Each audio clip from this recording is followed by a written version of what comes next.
میں تو پنجتن کا غلام ہوں، میں تو پنجتن مومنین، صلح امام حسن علیہ السلام کے شرائط، اس صلح نامہ کے مکمل شرائط وہ کیا تھے؟ وہ یہ ہیں۔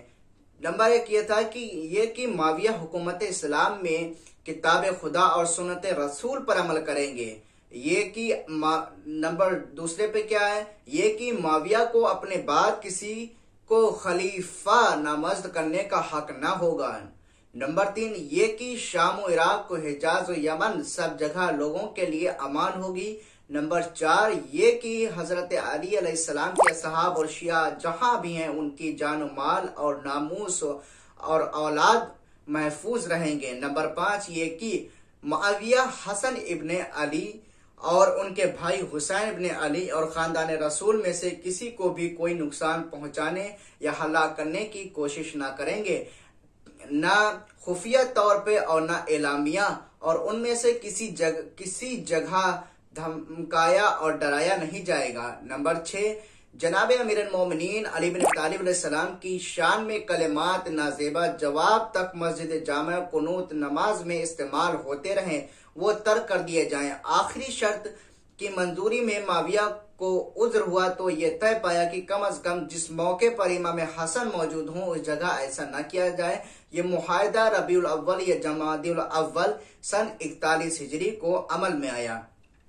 صلح نامہ پر دستخط 25 ربیع الاول کو کوفہ کے قریب مقام انبار میں فریقین کا اجتماع ہوا اور صلح نامہ پر دونوں کے دستخط ہوئے اور گواہیاں ثبت ہوئیں۔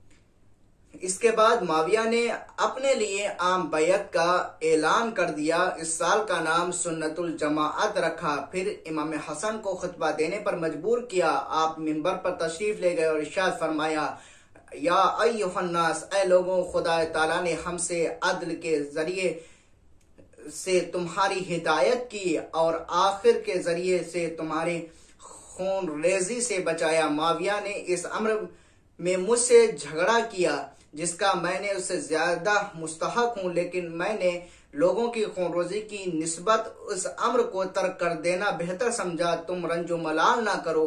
میں نے حکومت اس کے نااہل کو دے دی اور اس کے حق کو جائے ناحق پر رکھا۔ میری نیت اس معاملے میں صرف امت کی بھلائی ہے، یہاں تک کہ فرمانے پائے تھے کہ معاویہ نے کہا کہ بس اے حضرت، زیادہ فرمانے کی ضرورت نہیں ہے۔ تکمیل صلح کے بعد امام حسن علیہ السلام نے صبر و استقلال اور نفس کی بلندی کے ساتھ ان تمام خوشگوار حالات کو برداشت کیا اور معاہدہ پر سختی کے ساتھ قائم رہے۔